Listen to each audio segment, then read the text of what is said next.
చాలా రోజులుగా ఎదురు చూస్తున్న స్థానిక సంస్థల ఎన్నికలపై కీలక అప్డేట్ వచ్చింది. ఆంధ్రప్రదేశ్ ఎన్నికల సంఘం రాష్ట్ర ప్రభుత్వానికి వచ్చే జనవరి 2026లో ఎన్నికలు నిర్వహించాలని ఆదేశించింది. ఈ స్థానిక ఎన్నికలు ఎన్డీఏ ప్రభుత్వం ఏర్పడిన సంవత్సరంన్నర తర్వాత జరగబోతున్నాయి. కాబట్టి ఈ ఎన్నికల ఫలితాలు ప్రభుత్వంపై ప్రజల తీర్పుని సూచించే అవకాశం ఉంది. ఇటీవల పులివేంద్ర జడ్పీటీసీ ఎన్నికలో అలయన్స్ ఘన విజయం సాధించింది. దాంతో ప్రజలు పూర్తిగా అలయన్స్ తో ఉన్నారని స్పష్టమైంది. గత జగన్ ప్రభుత్వంపై స్థానిక సంస్థల ఎన్నికల్లో పోలీసుల శక్తి, ప్రభుత్వ అధికారులు బలవంతంగా వాడుకున్నారని ఆరోపణలు వచ్చాయి. అందుకే వారు అన్ని ప్రాంతాల్లో గెలిచారని అప్పట్లో విమర్శలు వచ్చాయి. ఇప్పుడు అలాంటి తప్పులు ప్రస్తుత ప్రభుత్వం చేయదనే నమ్మకం ఉంది. అయినప్పటికీ ఈ ఎన్నికలు అలయన్స్ స్థిరత్వానికి ఒక సవాలుగా మారతాయి. ఎందుకంటే మళ్లీ టీడీపీ, జేఎస్పీ, బీజేపీ కార్యకర్తలు కలిసి పనిచేయాల్సి ఉంటుంది. ఇది వారిని ఒక దగ్గరికి చేర్చే వ్యాయామంగా మారుతుంది. అదనంగా మహిళలకు ఉచిత ఆర్టీసీ ప్రయాణం, సూపర్ 6 ప్రామిసెస్ లో అనేక విజయవంతమైన అమలుల తర్వాత ఈ ఎన్నికలు జరగబోతున్నాయి. కాబట్టి ప్రభుత్వం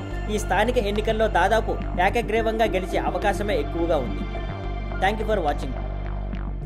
please like, share and subscribe.